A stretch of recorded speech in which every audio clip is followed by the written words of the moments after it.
Hello दोस्तों, स्वागत है आप सभी का हमारे यूट्यूब चैनल खुबरिया सर क्लासेस में। और आज हम पढ़ेंगे हिंदी व्याकरण का चैप्टर 8 रस। आइए देखते हैं रस के बारे में। रस नाम से ही समझ में आ रहा है, रस का शाब्दिक अर्थ है आनंद। काव्य को पढ़ने या सुनने से जिस आनंद की अनुभूति होती है उसे रस कहा जाता है। रस का अर्थ है स्र धातु से माना गया है, जिसका अर्थ होता है जो बहता है। जिसका अर्थ होता है जो बहता है, अर्थात जिस भाव के रूप में हृदय में बहे, जिस भाव के रूप में हृदय में बहे उसे हम रस कहेंगे। तो रस का सीधा शाब्दिक अर्थ यह है कि किसी काव्य को पढ़ने और सुनने से हमको जो आनंद की अनुभूति हो रही है उसको हम रस कहेंगे। और रस को ही काव्य की आत्मा या प्राण माना जाता है। रस को ही काव्य की आत्मा या प्राण माना जाता है। रस की उत्पत्ति को सबसे पहले परिभाषित करने का श्रेय भरत मुनि को जाता है। भरत मुनि ने अपने नाट्य शास्त्र में रस के 8 प्रकारों का वर्णन किया है। किसने किया है? भरत मुनि ने। तो रस की उत्पत्ति का श्रेय भरत मुनि को जाता है, जिन्होंने अपने नाट्य शास्त्र, इनकी रचना है उसमें रस के 8 प्रकार बताए हैं और इन्होंने अपने रस को नाटक में भी यूज किया है। भरत मुनि के अनुसार विभाव, व्यभिचारी भाव, संयोगाद्रुस निष्पत्ति, ये आचार्य भरत मुनि ने इनके रस के लिए ये लाइन लिखी है। कई बार ये लाइन भी आपको पूछ लेता है कि ये लाइन किसकी है। चलिए आइए देखते हैं। तो रस के जो अंग होते हैं, रस के 4 अंग मुख्य रूप से होते हैं। तो इसमें से एक होता है स्थायी भाव, विभाव, अनुभाव और संचारी भाव। तो रस के 4 अवयव, 4 अंग हैं: स्थायी भाव, विभाव, अनुभाव और संचारी भाव। स्थायी भाव हम देखते हैं, पहला इसका देखते हैं हम स्थायी भाव। तो स्थायी भाव नाम से ही लग रहा है। स्थायी भाव का मतलब है प्रधानता का भाव, यानी यह स्थायी यानी अधिक समय तक स्थायी रहे और इसका मुख्य अर्थ है प्रधानता। हृदय में मूल रूप से विद्यमान रहते हैं। यह हृदय में मूल रूप से विद्यमान रहते हैं स्थायी भाव, इन्हें स्थायी भाव कहते हैं। जो हृदय में मूल रूप से विद्यमान रहे स्थायी भाव कहते हैं। स्थायी भाव को रस का आधार माना गया है। किसी भी काव्य को पढ़ने से आपके मन में जो स्थायी भाव आ रहे हैं मूल रूप से, वो आपके स्थायी भाव कहलाएंगे। ठीक है। आचार्य मुनि ने 8 रस नाटक में माने, जैसा कि हमने भी बताया आचार्य मुनि ने 8 रस नाटक में माने हैं। आचार्य भट्ट उद्भट ने 9वां रस शांत रस को माना है। आचार्य भट्ट उद्भट ने 9वां रस शांत रस को माना है। और इसी में आचार्य मम्मट ने निर्वेद को 9वें शांत रस का स्थायी भाव माना है। काव्य प्रकाश इनकी रचना है, उसमें इन्होंने 9वें रस शांत रस का स्थायी भाव निर्वेद को माना है। और 10वां रस आपको पता है कि 10वां रस जो है आपका वात्सल रस है।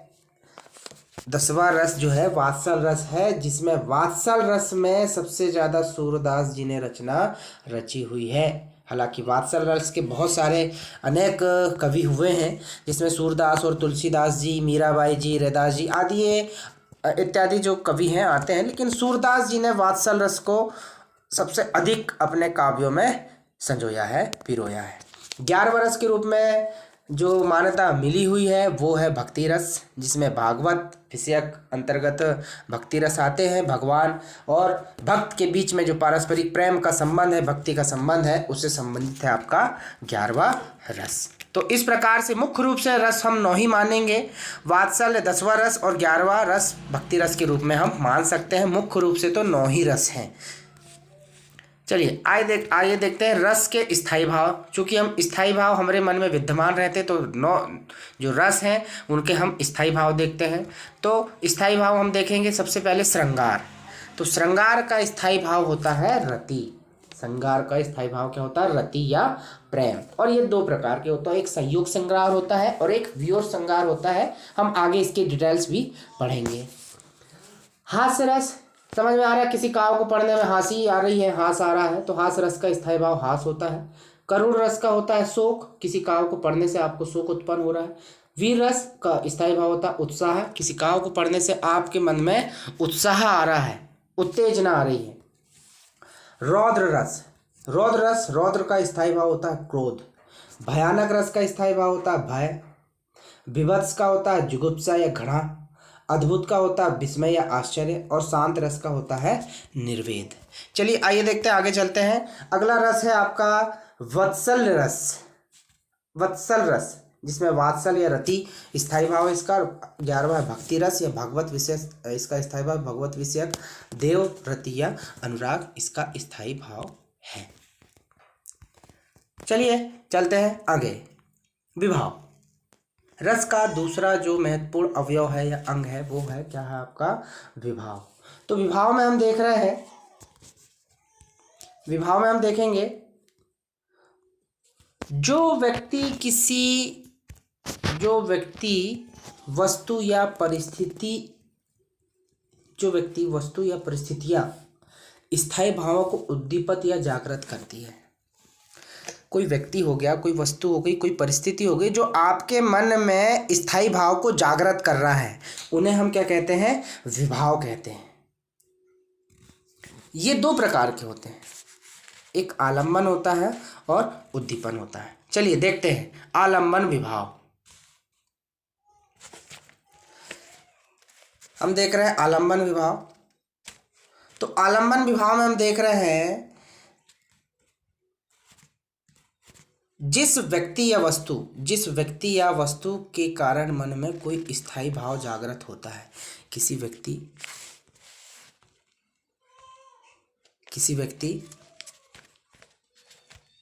कोई वस्तु कोई व्यक्ति के कारण मन में कोई स्थायी भाव जागृत हो जाता है तो वह व्यक्ति या वस्तु उस भाव का आलंबन भाव कहलाता है। यानी किसी के कारण आपके मन में कोई स्थायी भाव जागृत हो रहा है, उद्दीप्त हो रहा है, तो वो आपका आलंबन विभाव कहलाएगा। जैसे नायक नायिका, फिल्म की अभिनेत्री, या रास्ते में अचानक कोई सांप दिखाई दिया और उससे हमको अचानक कोई भाव उत्पन्न हुआ हमारे अंदर, तो वो आलंबन विभाव होगा। फिल्म की अभिनेत्री देख के आपके मन में जो भाव उत्पन्न हो रहे हैं, या किसी सुंदर स्त्री को देख के आपके मन में जो भाव उत्पन्न हो रहे हैं, या जो भाव आपके मन में जागृत हो रहे हैं, वो आपका आलंबन विभाव कहलाएगा। आलंबन विभाव के भी दो भेद होते हैं। एक होता है आश्रय आलंबन, एक होता है क्या आश्रय आलंबन। जिसके मन में भाव जगे वह आश्रय आलंबन विभाव कहलाता है। जिसके मन में भाव जग रहे हैं वो आपका आश्रय आलंबन विभाव कहलाएगा। इसका दूसरा है विषय आलंबन। आलंबन का दूसरा है विषय आलंबन। जिसके प्रति या जिसके कारण मन में भाव जगे, जिसके प्रति या जिसके कारण मन में भाव जगे वह विषय आलंबन कहलाएगा। जिसके मन में भाव जगे तो आश्रय आलंबन कहलाएगा, और जिसके कारण मन में भाव जगे तो वह विषय आलंबन विभाव कहलाएगा। दूसरा विभाव है उद्दीपन विभाव। जिन वस्तुओं या परिस्थितियों को देखकर स्थायी भाव उद्दीप्त हो या जागृत हो, उद्दीपन विभाव कहलाते हैं। जिन वस्तुओं की परिस्थितियों को देखकर स्थायी भाव जागृत हो जाए तो वो आपके क्या कहलाएंगे उद्दीपन विभाव कहलाएंगे।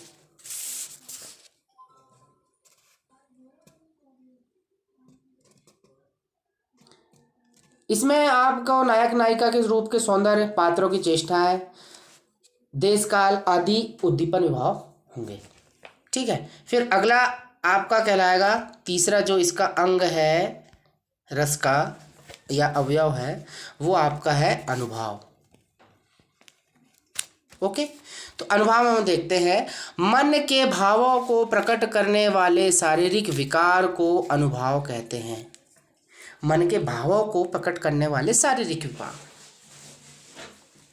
आपकी शारीरिक जो विकार हैं वो उससे भी आपके किसी मन में किसी प्रकार के कोई भाव आ रहे हैं तो वो अनुभव एक प्रकार का हम कह सकते हैं। शारीरिक विकार को अनुभव कहते हैं। यानी मन में आपके शारीरिक विकार को देखकर आपके मन में जो भाव प्रकट हुए तो वो आपके अनुभव कहलाएंगे, और इनकी संख्या है 8। तो अब देखिए स्तब्ध, श्वेत, रोमांच, स्वरभंग, कंप, विवणता जिसको रंगहीनता भी कहते हैं, और प्रलय, अश्रु, प्रलय, संज्ञाहीनता या निचेष्टा जिसको हम कहते हैं। तो ये ये है आपके अनुभाव 8, इनके प्रकार 8 है। ठीक है, चलिए आगे चलते हैं हम। संचारी भाव, ये सबसे ज़्यादा पूछता है आपसे संचारी भाव। तो संचारी भाव यानी पढ़ने से हमको समझ में आ रहा है, मन में उत्पन्न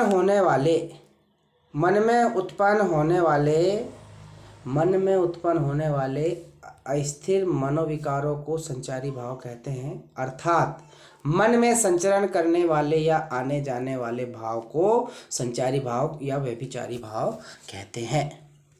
मन में जो हमारे विचार आए और आ रहे हैं, जा रहे हैं, तो उसे हम संचारी भाव कहेंगे। आना जाना होते रह रहा है, संचार होते रह रहा है। इनकी संख्या है 33। ये 33 है जो आते जाते हैं। तो हम देखते हैं इनको। तो पहला है आपका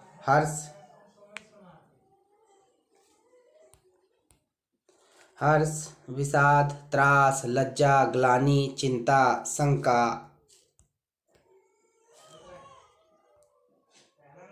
असूया, अमर्ष, मोह, गर्व। ठीक है, फिर और है उत्सुकता, उग्रता, चपलता, दीनता, जड़ता, आवेग, श्राम, आलस्य, निद्रा, स्वप्न, स्मृति, मंद, उन्माद,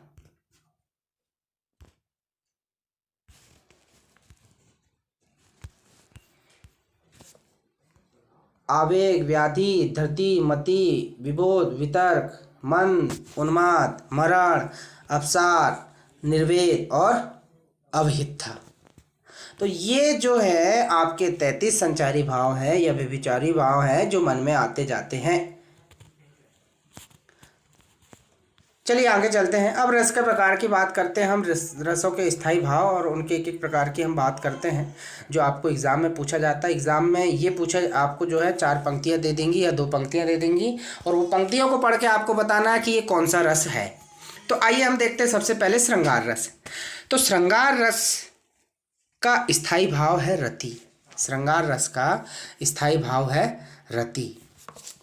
आचार्य भोजराज ने श्रृंगार रस को रसराज कहा है। आचार्य भोज ने श्रृंगार रस को रसराज कहा है। श्रृंगार रस का आधार स्त्री पुरुष नायक नायिका का पारस्परिक आकर्षण है, जिसे काव्यशास्त्र में रति भाव स्थायी भाव कहते हैं। श्रृंगार रस का स्थायी भाव रति है और यह रसराज है। श्रृंगार रस का आधार जो है सबसे महत्वपूर्ण है कि इसमें स्त्री पुरुष या नायक नायिका का पारस्परिक आकर्षण है, जिसका भाव रति स्थायी भाव है। श्रृंगार रस में सुख और दुख दोनों प्रकार की अनुभूतियाँ होती है। सबसे इम्पोर्टेंट पूछता है कि श्रृंगार रस में सुख या दुख दोनों प्रकार की जो है अनुभूतियाँ होती हैं। श्रृंगार रस के 2 भेद होते हैं, मैंने शुरू में भी बताया था। एक होता है संयोग श्रृंगार, एक होता है वियोग श्रृंगार। तो चलिए हम देखते हैं, पहले संयोग श्रृंगार की बात कर लें। जहाँ संयोग मतलब मिलना, संयोग श्रृंगार जहाँ नायक नायिका के संयोग का मिलन का वर्णन होता है वहाँ संयोग श्रृंगार होता है। जहाँ नायक नायिका का संयोग हो रहा है या मिलन का वर्णन हो रहा है वहाँ संयोग श्रृंगार होता है। और एक लाइन उदाहरण के रूप में दी हुई है संयोग श्रृंगार की। कहट नटत रीझत खीजत मिलत खिलत लजियात, भरे भवन में करत है नैनन ही सब बात। ये संयोग श्रृंगार की एक लाइन लिखी हुई है। कहत नटत रीझत खीजत मिलत खिलत रजियात, भरे भवन में करत है नैनन ही सब बात।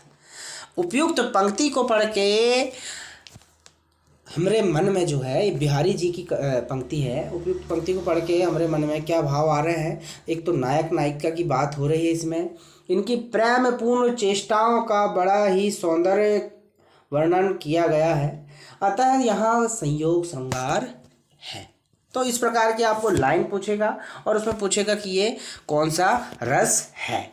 चलिए अब रस श्रृंगार रस का दूसरा हम भेद देखते हैं, प्रकार देखते हैं, वियोग श्रृंगार।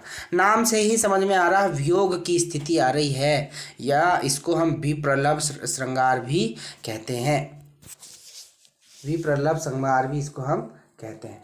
तो वियोग श्रृंगार या विप्रलभ श्रृंगार की हम बात कर रहे हैं, जहाँ वियोग की अवस्था में नायक नायिका के प्रेम का वर्णन होता है, वहाँ वियोग या विप्रलभ श्रृंगार होता है। यहाँ नायक नायिका का जो है वियोग की अवस्था का वर्णन हो रहा है। जब दो नायक नायिका आपस में बिछड़ रहे हैं तब का अगर वर्णन हो रहा है तो वहाँ पर आपका होगा वियोग श्रृंगार, जिसको विप्रलभ श्रृंगार भी कहते हैं।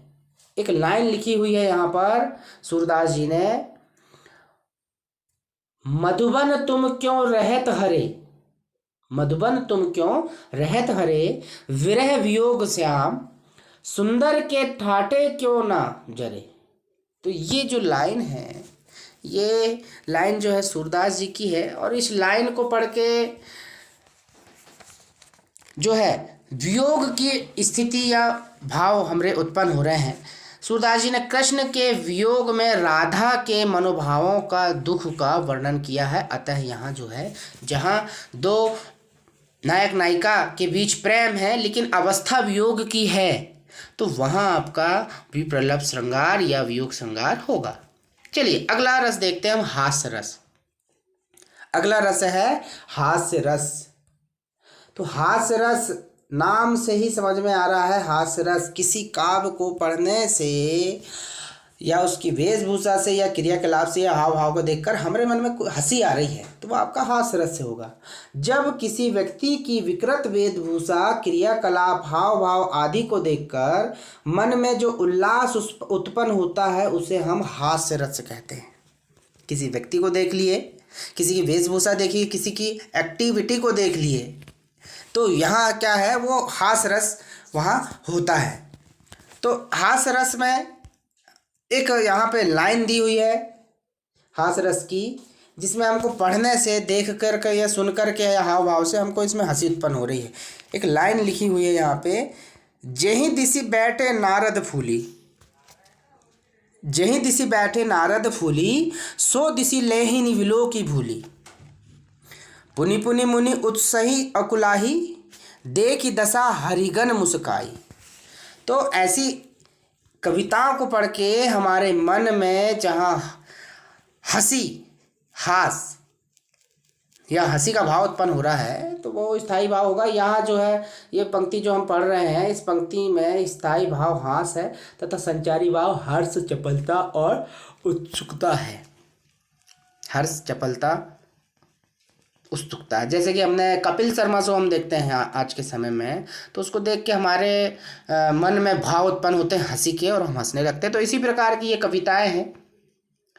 तो इसको पढ़ के हमारे जो इसका स्थायी भाव तो हास है, और संचारी भाव आपका होगा हर्ष, चपलता या उत्सुकता। चलिए आगे चलते हैं। अगला रस,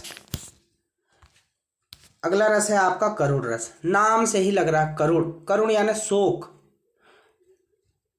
जब किसी प्रिय व्यक्ति वस्तु की हानि से, जब किसी प्रिय व्यक्ति वस्तु की हानि से अथवा अपनों के बिछड़ जाने या दूर चले जाने से मन में, हृदय में जो वेदना या दुख होता है, उसे हम क्या कहते हैं, करुण कहते हैं। जो वेदना या दुख हुआ उसे हम क्या कहेंगे, करुण कहेंगे। हमारा कोई प्रिय व्यक्ति जो है हमसे बिछड़ गया है, दूर चले गया है, या उसको हम खो चुके हैं, तो इस तरह की जो स्थिति आ रही है, तो वहाँ आपका होगा करुण रस, जहाँ शोक की, दुख की स्थिति उत्पन्न होती है।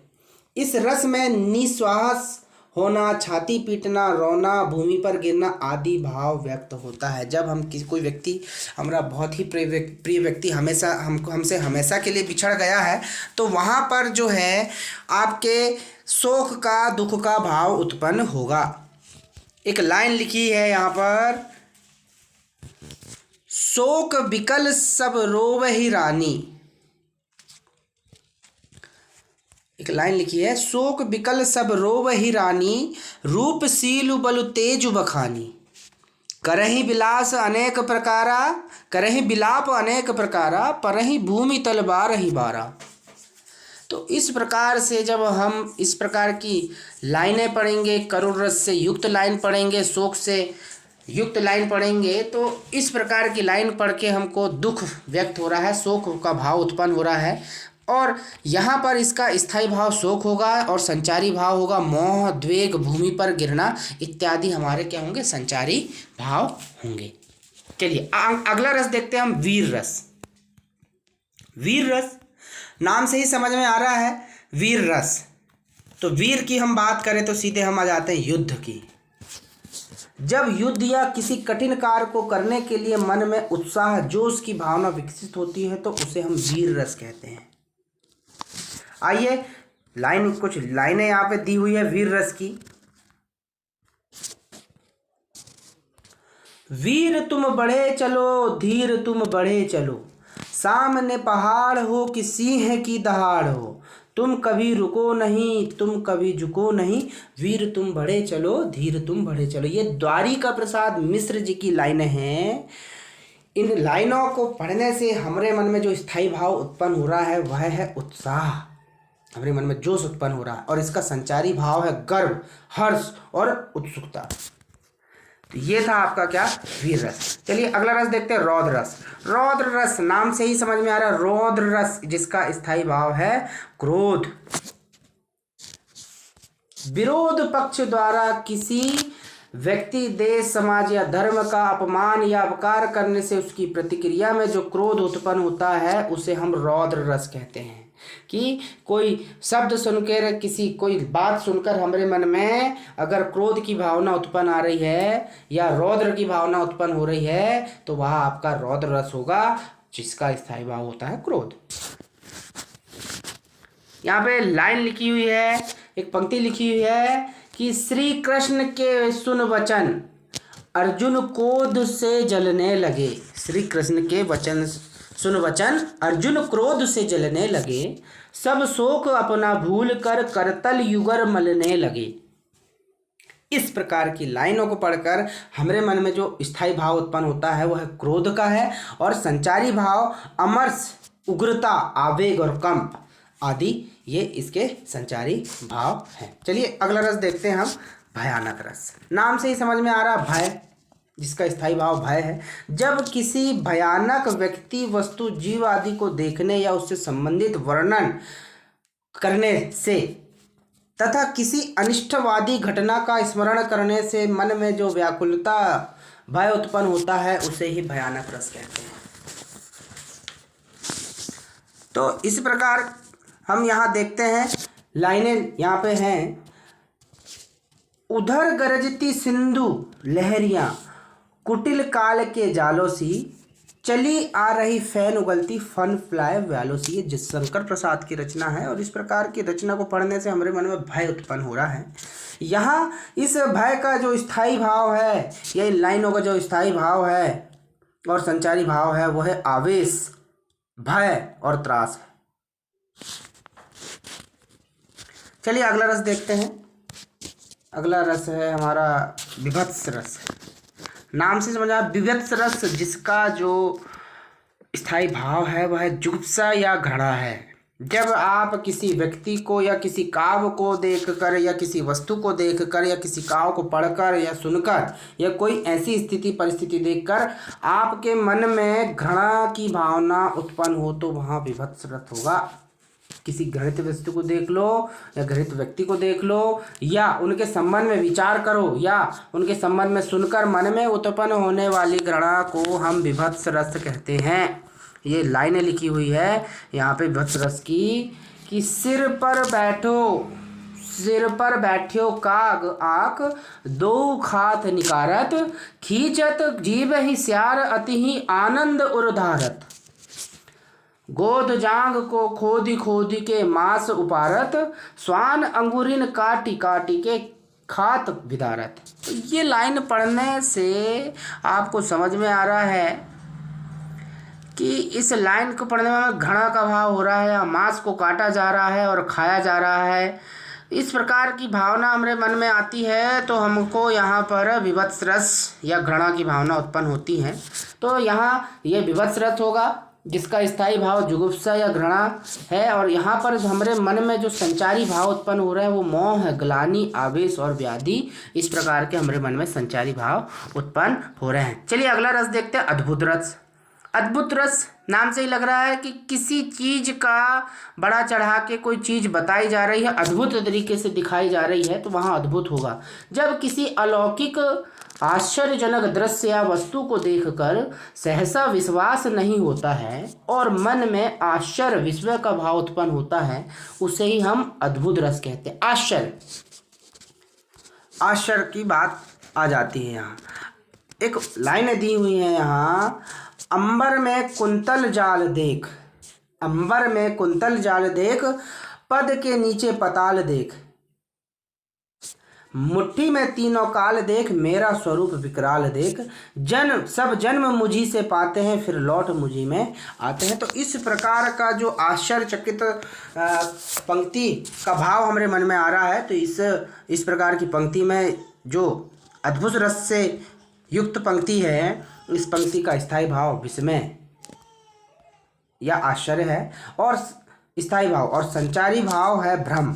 हमारे मन में भ्रम आ रहा है और सुख क्या आ रहा है, चिंता आ रही है और त्रास आ रही है। तो इस प्रकार का जो रस है वो अद्भुत रस कहलाएगा। चलिए अगले रस की हम बात करते हैं, शांत रस। 9वां जो रस है शांत रस है। नाम से समझ में आ रहा है, शांत रस का स्थायी भाव है निर्वेद।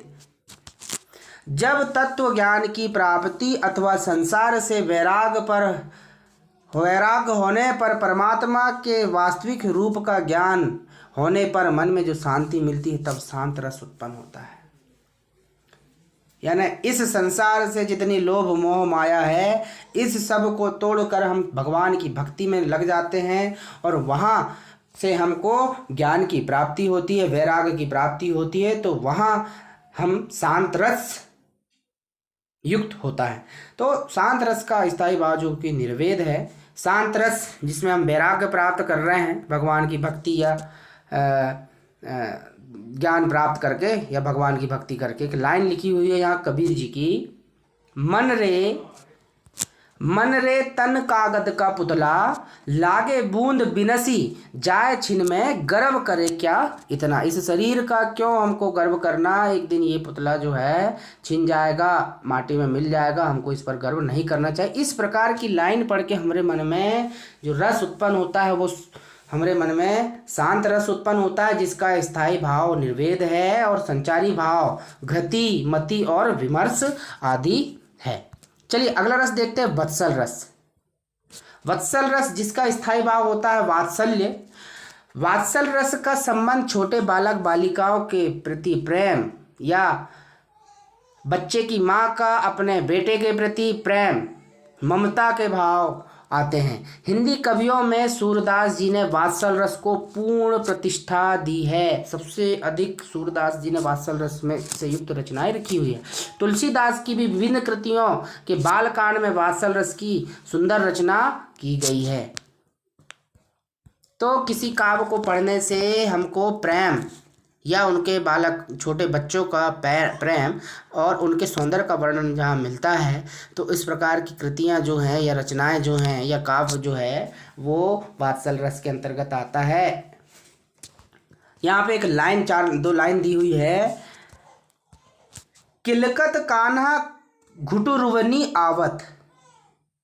कान्हा जी किलक रहे हैं, रो रहे हैं, मणि में कनक नंद के आंगन बिंब पकड़िवे धावत। तो इस प्रकार की जो बालक की सौंदर्य युक्त रचनाएं हैं या कविताएं हैं, ये पढ़ने से हमारे मन में जो वात्सल या स्नेह का भाव उत्पन्न हो रहा है। तो ये यहाँ पर वात्सल रस होगा। इस लाइन में जो है इस प्रकार के रस में संचारी भाव हर्ष, गर्व, उत्सुकता आदि हैं। चलिए अब अंतिम रस की हम बात करते हैं। अंतिम रस यहाँ पर हमारे पास में भक्ति रस बचा हुआ है। तो भक्ति रस में भागवत विषयक या देवरति या अनुराग, इसका स्थायी भाव है भक्ति रस का। तो भक्ति रस शांत रस से भिन्न है। भक्ति रस शांत रस से भिन्न है। शांत रस जहाँ निर्वेद या वैराग की ओर ले जाता है, वहीं भक्ति रस ईश्वर की भक्ति या ईश्वर के प्रति प्रेम की ओर ले जाता है। भक्ति रस के 5 भेद हैं, शांत, प्रीति, प्रेम, वत्सल और मधुर। कई बार एग्जाम में आपसे ये पूछेगा। ये लाइनें दी हुई हैं यहाँ पे भक्ति रस से युक्त।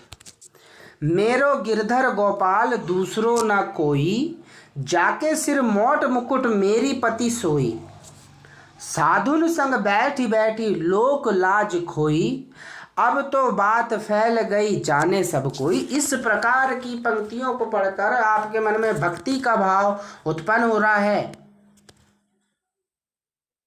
तब यहाँ आपका भक्ति रस होगा, जिसका स्थायी भाव ईश्वर विषयक रति या तथा संचारी भाव जो है हर्ष और निर्वेद है।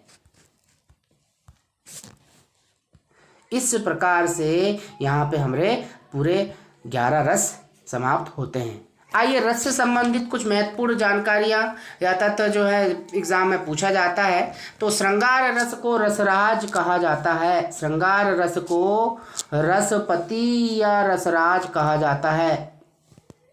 भरत मुनि ने अपने नाट्य शास्त्र में 8 ही रस माने हुए हैं और शांत रस 9वां रस के रूप में आचार्य भट्ट उद्भट ने माना है, जिसका स्थायी भाव निर्वेद है। अभिनय गुप्त ने भी इसको 9वां रस माना हुआ है।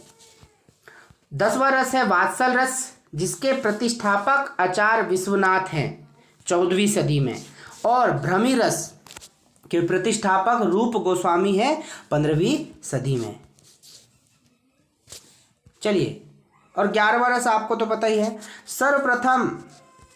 सर्वप्रथम आचार्य भरत मुनि ने अपने ग्रंथ नाट्य शास्त्र में रस का विवेचन किया है, जिसमें उन्होंने 8 रस बताए हैं। रस संप्रदाय का प्रवर्तक आचार्य भरत मुनि को माना जाता है। रस संप्रदाय का प्रवर्तक भरत मुनि को माना जाता है, और रस संप्रदाय के प्रतिष्ठापक देखो, रस संप्रदाय का प्रवर्तक किसे माना जाता है? भरत मुनि को। रस संप्रदाय के प्रतिष्ठापक आचार्य मम्मट को माना जाता है, जिन्होंने काव्यानंद को ब्रह्मानंद सरोवर यानी योगी द्वारा अनुभूत आनंद कहा है रस को।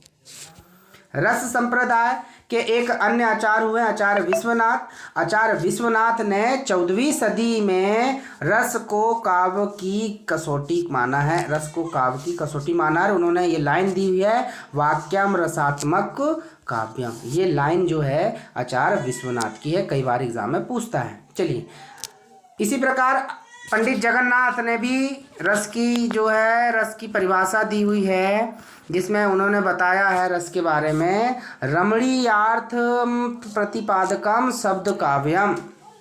ये लाइन भी जो है पंडित जगन्नाथ ने दी है, कई बार हमसे पूछता है। हिंदी नवजागरण के अग्रदूत, हिंदी नवजागरण काल किसने कहा? आधुनिक काल को भारतेंदु हरिश्चंद्र ने। तो हिंदी नवजागरण काल के जो अग्रदूत हैं भारतेंदु हरिश्चंद्र, इन्होंने सिद्धांततः है रसवादी थे। इनका कहना था कि जा में रस कछु होत है, पढ़त ताहि सब कोय, बात अनूठी चाहिए भाषा कोई होए। अगर कोई काव्य में रस है तो सब लोग पढ़ेंगे, बात अनूठी होनी चाहिए, भाषा कोई भी हो, रसयुक्त अगर काव्य है तो वो ही रस है जिसको पढ़ने से आनंद आता है। हिंदी में जो रसवादी आलोचक हुए हैं, जिसमें रामचंद्र शुक्ल और डॉक्टर नगेंद्र जो हैं सर्वोपरि इनका नाम आता, और भी आलोचक हुए हैं, लेकिन इन दोनों का नाम सबसे अधिक आता है। चलिए, यहाँ पर ये हमारा रस का जो सेशन है समाप्त होता है। बहुत बहुत धन्यवाद आप सभी का हमारे YouTube चैनल खुबरिया सर क्लासेस में बने रहने के लिए। चलिए, मिलते हैं हम अगले वीडियो में, तब तक के लिए नमस्कार, जय हिंद, जय भारत।